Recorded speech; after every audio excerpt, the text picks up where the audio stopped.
você não vai deixá-la sozinha. Gritei no telefone, minha voz falhando de pânico. Meu coração batia tão rápido que eu mal conseguia respirar. O quarto do hospital, de repente, pareceu menor, como se as paredes estivessem se fechando. Foi então que ouvi a voz aterrorizada da minha filha, Melody. Mamãe, vovó e vovó acabaram de ir embora. Estou aqui sozinha, ela soluçou pelo telefone. Eles disseram que iam para a festa do tio Peter e que eu já tenho idade suficiente para ficar sozinha. Mas eu estou com medo. Meu nome é Christina Harper Tina para todos que me conhecem. Sou uma viúva de 36 anos tentando o meu melhor para criar minha filha de 10 anos, depois de perder meu marido, Michael, em um acidente de carro há 3 anos. Desde a morte do pai, Melody tem lutado contra a ansiedade, às vezes acordando no meio da noite com pesadelos, preocupada que algo pudesse acontecer comigo também. E agora, meus sogros acabaram de confirmar seus piores medos ao abandoná-la quando ela mais precisava de proteção. Tina, você está exagerando, bufou meu sogro, Gerald, do outro lado da linha. Ela precisa se fortalecer. Não é mais um bebê. Voltaremos em algumas horas, acrescentou. Algumas horas, quase gritei. Ela tem 10 anos. É ilegal deixar uma criança dessa idade sozinha. Voltem para casa imediatamente.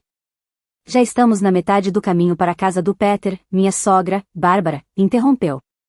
É o aniversário de 60 anos dele, e toda a família estará lá. A Melody também foi convidada, mas não quis vir. Essa foi a escolha dela. Eu não podia acreditar no que estava ouvindo. E aqui estava eu, presa no hospital.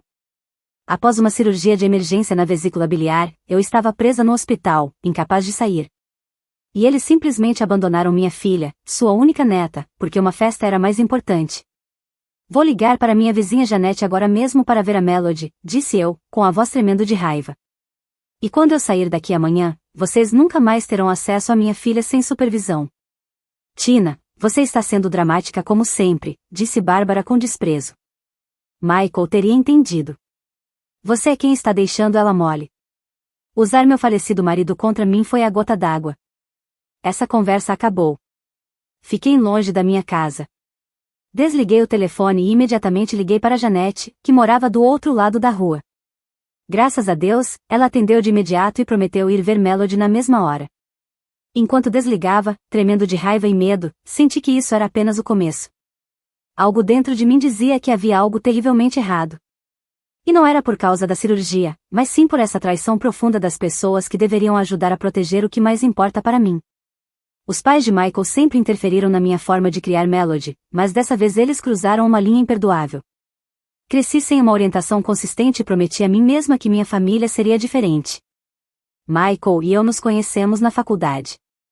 Ele estudava engenharia, enquanto eu fazia um curso de educação. Tivemos Melody quando eu tinha 26 anos e éramos muito felizes construindo nossa vida juntos. Mas Bárbara e Gerald nunca me aprovaram. Achavam que o filho deles havia se casado com alguém abaixo dele e sempre faziam comentários sutis sobre a forma como eu cuidava da casa ou criava Melody. Michael sempre me defendeu, servindo como um escudo entre nós. Mas, depois que ele morreu, essa proteção desapareceu, e a tensão só aumentou ao longo dos anos. Cada reunião familiar se transformava em um campo minado de comentários passivo-agressivos e conselhos não solicitados. Ela é muito apegada a você, Tina, Bárbara dizia sempre que Melody se agarrava à minha perna. Michael nunca foi assim comigo. Isso porque o ensinamos a ser independente desde cedo, Gerald acrescentava. Você está deixando ela fraca. Apesar de tudo, eu tentei manter um relacionamento entre eles e Melody. Eram a única ligação que ela tinha com o pai, e eu acreditava que ter a voz por perto era importante.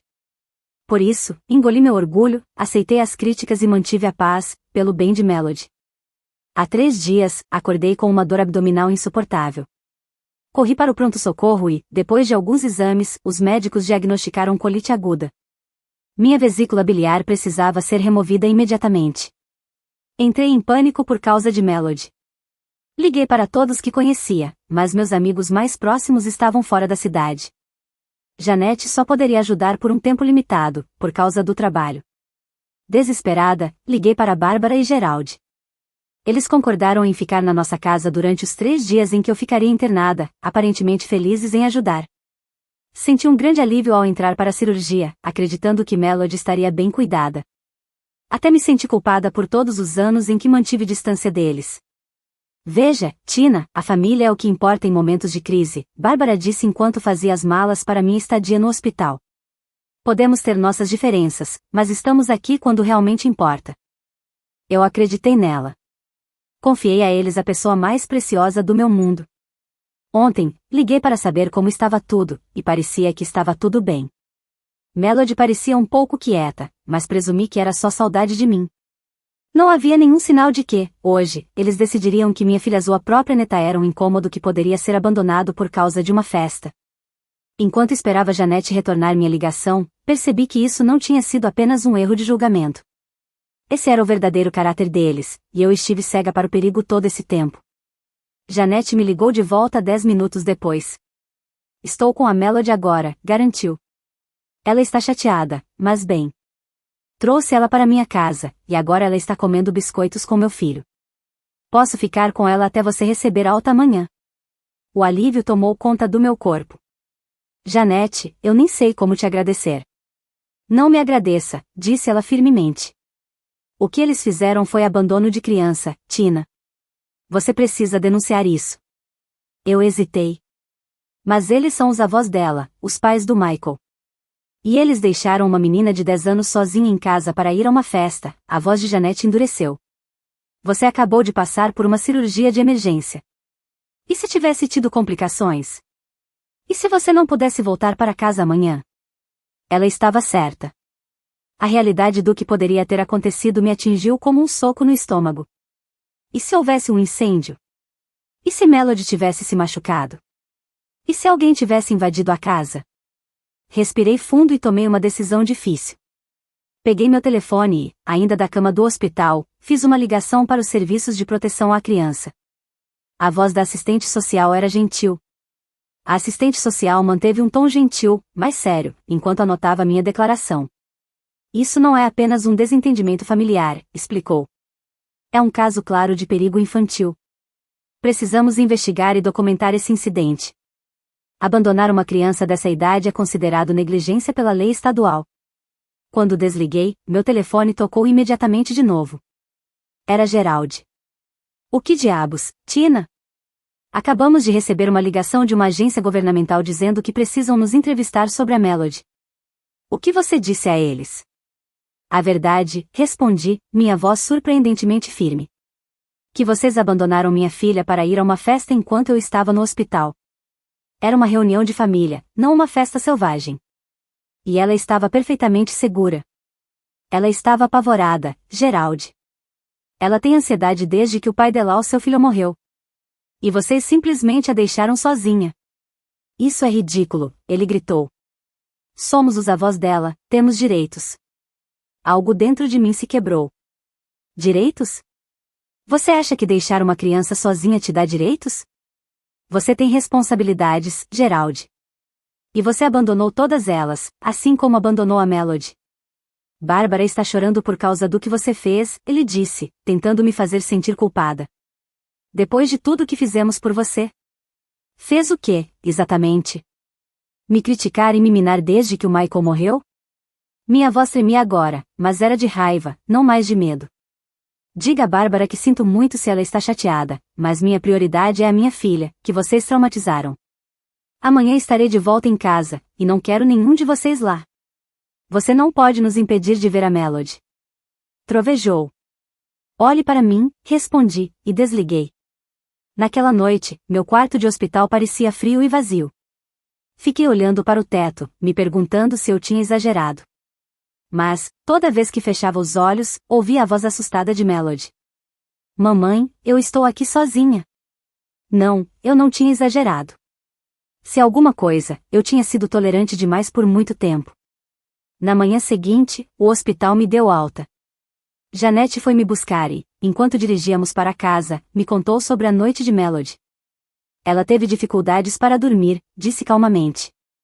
Continuou perguntando se você realmente voltaria para casa hoje. Meu coração apertou. Ela falou mais alguma coisa sobre o que aconteceu? Janete hesitou. Ela mencionou que essa não foi a primeira vez que a deixaram sozinha. Quase engasguei. O quê? Aparentemente, ontem eles saíram para fazer compras e a deixaram em casa por cerca de 1 hora. Ela não ligou para você porque eles disseram que você precisava descansar e não devia ser incomodada. Uma raiva incandescente subiu dentro de mim. Eles a abandonaram 2 vezes. E ainda a manipularam para que ficasse calada sobre isso. Quando chegamos na casa de Janete, Melody correu para os meus braços, se agarrando a mim como fazia depois que Michael morreu. Mamãe, você voltou, soluçou no meu ombro. Estou aqui, meu amor, sussurrei, ignorando a dor da incisão cirúrgica para segurá-la com força. Me desculpe pelo que aconteceu. Mais tarde, naquela tarde, depois que nos acomodamos de volta em casa, troquei os códigos das nossas fechaduras eletrônicas. Ainda estava me movendo devagar por causa da cirurgia, mas a determinação me empurrava para frente. Chamei um chaveiro para trocar também as fechaduras físicas. Melody me observava com os olhos arregalados. A vovó e o vovô vão voltar? Melody perguntou baixinho. Sentei ao lado dela no sofá, escolhendo minhas palavras com cuidado. Não por um tempo, querida. O que eles fizeram foi errado e perigoso. Mas o vovô disse que eu estava sendo um bebê. Melody sussurrou. Ele disse que o papai não ficaria orgulhoso de mim por estar tão assustada. A fúria subiu pela minha garganta. Usar Michael contra nossa filha era imperdoável. Seu papai ficaria incrivelmente orgulhoso de você, disse com firmeza. Você foi corajosa ao me ligar quando se sentiu insegura. Essa foi exatamente a coisa certa a fazer. À noite, meu telefone não parava de vibrar com mensagens de texto e ligações de Gerald, Bárbara e até mesmo do irmão de Michael, Peter. Finalmente, atendi a ligação de Peter. Tina, você precisa se acalmar, ele começou. Mamãe e papai estão fora de si. Eles disseram que você os denunciou aos serviços sociais e trocou as fechaduras. Eles abandonaram minha filha, Peter. 2 vezes. Minha voz estava fria como gelo. Eles deixaram uma criança de 10 anos sozinha para ir à sua festa de aniversário. Olha, eles cometeram um erro. Um erro? Eu interrompi. Um erro é esquecer de buscar alguém no treino de futebol. Deixar uma criança sozinha, depois de terem sido confiados a ela para cuidar, não é um erro. É uma escolha. Tina, eles são família. Ser a voz da Melody não lhes dá o direito de colocar minha filha em perigo, respondi. Você deixaria seus filhos sozinhos nessa idade? O silêncio dele foi revelador. Foi o que eu pensei, continuei.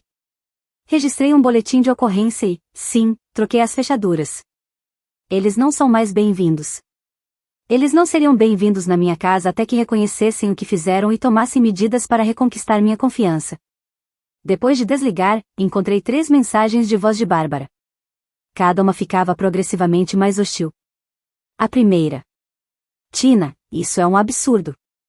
Gerald e eu nunca fizemos nada além de amar Melody. A segunda. Você está virando nossa neta contra nós. Michael ficaria horrorizado com o seu comportamento. E a terceira, que chegou há poucos minutos. Estamos consultando um advogado sobre os direitos dos avós. Você não pode nos impedir de ver Melody. Você foi longe demais dessa vez. Apaguei todas elas, minhas mãos tremendo. Eu sabia que a ameaça sobre os direitos dos avós poderia ser real. Eles tinham recursos para uma ação legal. Mas eu também sabia que tinha provas da negligência deles. Proteger Melody valia qualquer batalha que estivesse por vir. Naquela noite, quando coloquei Melody na cama, ela me olhou com os olhos marejados. Estou com problemas com a vovó e o vovô? Não, querida, eu a tranquilizei. Eles foram os que fizeram uma escolha ruim, não você. Você está segura agora. Mas quando a beijei de boa noite, me perguntei se algum de nós estava realmente seguro do que estava por vir. Na manhã seguinte, recebi um e-mail do CPS confirmando que abriram uma investigação. A assistente social, senhorita Patterson, entrevistaria todas as partes envolvidas, começando com uma visita domiciliar naquela tarde. O e-mail também incluía materiais sobre segurança infantil e aconselhamento familiar. Eu estava prestes a enfrentar uma nova batalha. Eu estava acompanhando Melody até o ponto de ônibus quando meu telefone tocou novamente. Era o número de Bárbara. Recusei a ligação, mas, logo em seguida, uma mensagem de texto chegou. Estamos indo ao meio-dia para conversar. Isso já foi longe demais. Minhas mãos tremiam enquanto eu respondia. Não venha para minha casa. Se aparecer sem ser convidada, eu chamarei a polícia. Os 3 pontinhos apareceram, desapareceram e voltaram antes que a resposta dela chegasse. Você não ousaria. Eu digitei sem hesitar. Me teste. Depois de garantir que Melody estivesse em segurança no ônibus escolar, liguei para a linha policial não emergencial para relatar possíveis visitantes indesejados. O policial foi compreensivo, principalmente quando expliquei sobre a investigação do CPS, e garantiu que uma viatura passaria pela minha casa por volta do meio-dia. Às 11h55, pontualmente, o SUV de Gerald entrou na minha garagem. Observei pela janela da sala enquanto eles marchavam até minha porta. Bárbara tinha um olhar determinado. Gerald parecia furioso. Quando tentaram usar a chave antiga e perceberam que não funcionava na nova fechadura, Bárbara começou a tocar a campainha repetidamente, enquanto Gerald batia na porta com força. Eu não abri. Em vez disso, falei pela campainha de vídeo. Eu disse para vocês não virem. Por favor, saiam da minha propriedade. Isso é ridículo. Gerald gritou para a câmera. Temos o direito de ver nossa neta. Respondi, minha voz firme. Sua neta está na escola. E vocês não têm o direito de estar na minha propriedade depois de eu pedir para saírem. A polícia foi notificada. Como se estivesse esperando o sinal, uma viatura parou na frente da minha casa. O policial desceu do carro calmamente e começou a conversar com Gerald e Bárbara enquanto eu observava pela janela, meu coração ainda acelerado. O rosto de Gerald ficou ainda mais vermelho enquanto ele gesticulava freneticamente em direção à minha casa. Depois de alguns minutos discutindo com o policial, eles finalmente voltaram para o SUV e foram embora, lançando um último olhar furioso para minha porta. Pouco depois, o policial bateu suavemente. Senhorita Harper, eles já foram. Você gostaria de fazer uma declaração formal sobre a situação? Convidei-o para entrar e expliquei tudo, o abandono de Melody, o relatório do CPS e o fato de que eles apareceram mesmo depois de eu ter deixado claro que não eram bem-vindos. Ele anotou tudo e me garantiu que, pelo menos hoje, eles não voltariam. Mas sugeriu que eu considerasse pedir uma ordem de restrição temporária caso o assédio continuasse. Assim que ele foi embora, me joguei no sofá, completamente esgotada, tanto fisicamente quanto emocionalmente. A dor da cirurgia voltou a latejar e, naquele momento, percebi que não tinha tomado meu analgésico de manhã, em meio a todo aquele caos. Meu telefone tocou novamente. Dessa vez, era Jéssica, a esposa de Peter. Tina, o que está acontecendo? Mamãe e papai acabaram de ligar para o Peter chorando, dizendo que a polícia os escoltou para fora da sua casa. Soltei um suspiro cansado. Eles apareceram sem serem convidados depois que eu disse explicitamente para não virem. A polícia só pediu que fossem embora. Você não acha que está levando isso longe demais? Jéssica questionou. Eles cometeram um erro, interrompi, mas um erro que colocou minha filha em perigo. Houve uma pausa do outro lado da linha. Você deixaria seus filhos sozinhos aos 10 anos de idade, Jéssica? Ela hesitou. Bem, não. Então, por favor, não me peça para aceitar o que você mesma não toleraria para os seus filhos. Depois de desligar, soltei um longo suspiro e fechei os olhos por um instante. Eu sabia que essa briga ainda estava longe de acabar. Abri o Facebook e encontrei minhas notificações explodindo. Bárbara tinha postado uma longa mensagem cheia de autopiedade, dizendo que estava sendo impedida de ver sua preciosa neta e sendo falsamente acusada de negligência. Ela marcou vários membros da família, que agora comentavam com confusão e preocupação. Senti um aperto no estômago ao ver como ela distorceu os acontecimentos publicamente. Mas, entre os comentários apoiando Bárbara, também havia algumas respostas questionadoras. Espera, vocês realmente deixaram Melody sozinha enquanto a Tina estava no hospital? Isso não parece certo. Você não estava na festa do Peter naquela noite? Melody não deveria estar com você? A verdade começava a vir à tona, apesar das tentativas de Bárbara de controlar a narrativa. A família estava começando a questionar sua versão dos fatos. Uma reviravolta inesperada estava acontecendo diante dos meus olhos. 3 dias depois, a senhorita Patterson, do CPS, estava sentada na minha sala de estar, terminando sua entrevista comigo enquanto Melody estava na escola. Com base na nossa investigação até agora, incluindo nossas conversas com seus sogros, há evidências suficientes para apoiar sua denúncia de negligência infantil, disse ela, revisando suas anotações. Sua filha confirmou que foi deixada sozinha 2 vezes. Seus sogros admitiram que a deixaram, embora insistam que não foi por muito tempo e que ela estava perfeitamente segura. Meu coração acelerou. O que acontece agora? Perguntei, sentindo um misto de alívio e ansiedade. Vamos finalizar nosso relatório na próxima semana. Como o caso não atinge o nível de uma acusação criminal, ele será registrado, mas sem medidas legais imediatas. No entanto, caso aconteçam novos incidentes, isso servirá como histórico. Ela fez uma pausa, me observando atentamente.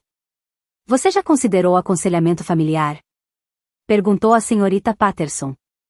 Pode ajudar a estabelecer limites, caso você decida permitir que eles façam parte da vida de vocês novamente no futuro. Suspirei. Não sei admitir. Pelo menos, não do jeito que era antes. Depois que ela foi embora, chequei meu e-mail e encontrei uma mensagem de um advogado que eu não conhecia. O assunto fez meu sangue gelar. Representação de Gerald e Barbara Miller sobre os direitos de visita dos avós. Minhas mãos tremiam enquanto eu abria a mensagem.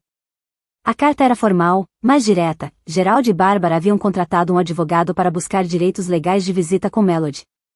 No documento, eles alegavam ter um relacionamento próximo e significativo com a neta e acusavam-me de alienação injustificada.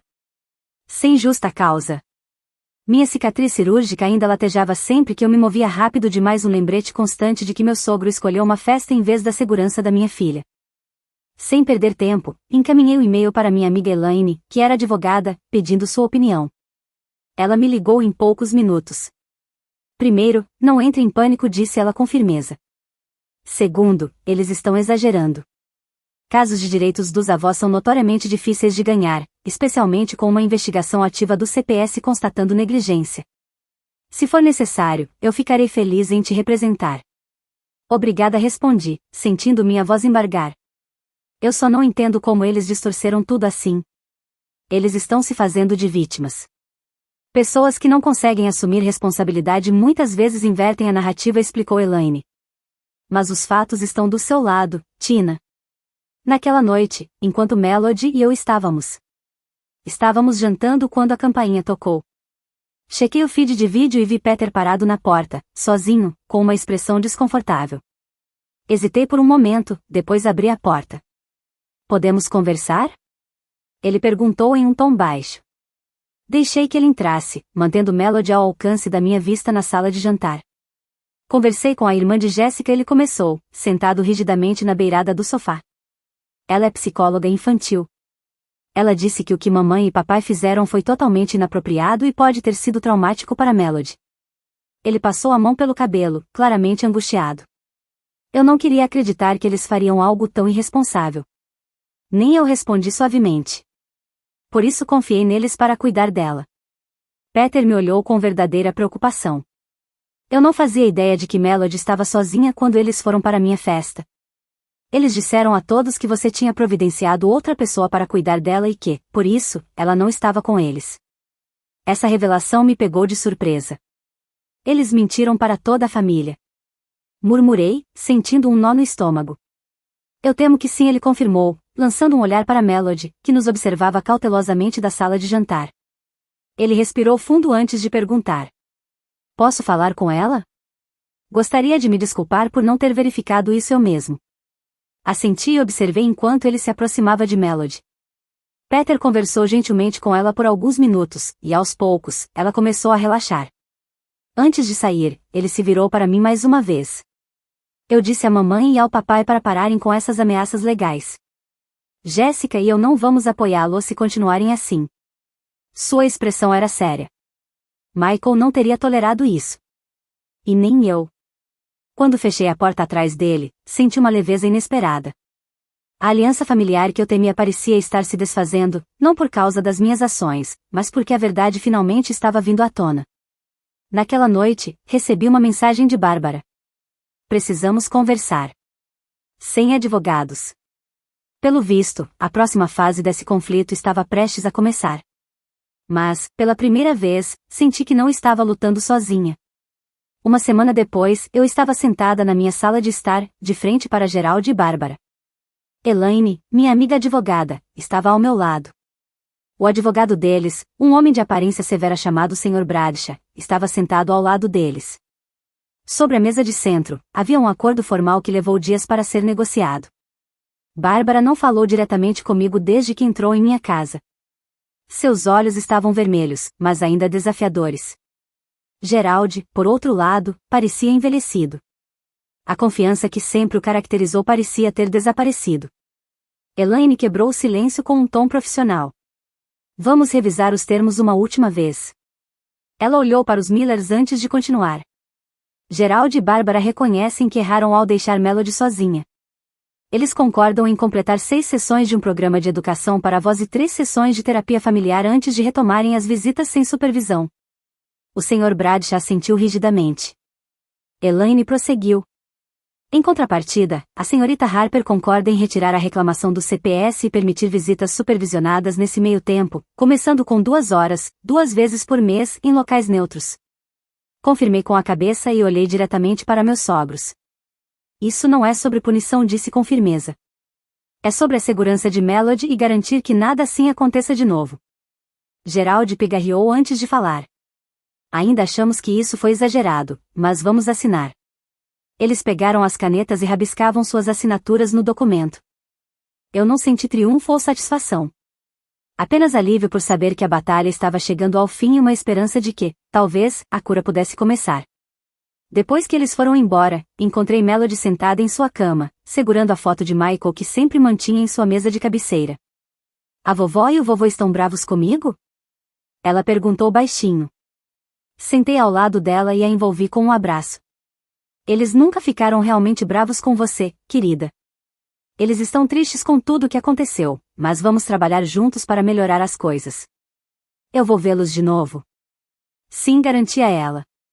Mas as coisas serão um pouco diferentes por um tempo. Estamos estabelecendo algumas novas regras para garantir que todos se sintam seguros e respeitados. 3 meses depois. Sentei em um banco no parque, observando Melody mostrar a Gerald como usar o tablet que ganhou de aniversário. Bárbara estava sentada perto, ouvindo atentamente enquanto Melody explicava um jogo que gostava. Os filhos de Peter e Jessica brincavam nos balanços, de vez em quando chamando Melody para se juntar a eles. As sessões de terapia familiar tinham sido difíceis, mas necessárias. No começo, Gerald e Bárbara ficaram na defensiva. Mas a terapeuta nos guiou com habilidade em conversas sobre limites, respeito e os impactos emocionais que a morte de Michael causou em todos nós. As aulas para avós tiveram um impacto ainda maior. Na nossa última sessão de terapia, Bárbara admitiu algo difícil. Nós criamos Melody do mesmo jeito que criamos nossos filhos nos anos 80. Esperando que fossem independentes cedo demais e priorizando a resistência em vez do apoio emocional. Ela respirou fundo antes de continuar. Estávamos errados. Foi nítido o quanto aquelas palavras foram difíceis para ela. O mundo mudou. As crianças são diferentes agora. E nós precisamos mudar também. Não foi uma reconciliação perfeita. Ainda havia momentos de tensão, situações em que velhos padrões quase voltavam. Mas houve progresso. Um progresso real e significativo, que beneficiava Melody acima de tudo. Meu celular vibrou com uma mensagem de Janete. Como estão as coisas? Sorri enquanto respondia. Melhor do que eu esperava. Eles estão realmente ouvindo. Janete fazia parte da rede de apoio que eu construía ao redor de Melody. Eu aprendi minha lição sobre não depender de mais de uma única fonte de suporte. Agora, além de Gerald e Bárbara, Melody tinha Janete, Peter, Jessica, minha amiga Elaine e vários outros adultos de confiança ao seu redor. Enquanto eu observava minha filha rir de algo que Gerald disse, senti uma mistura de emoções. Não era a satisfação vingativa que, um dia, eu poderia ter imaginado querer. Era algo muito mais valioso. A verdadeira vitória não era destruir relacionamentos, mas transformá-los em algo mais saudável para todos.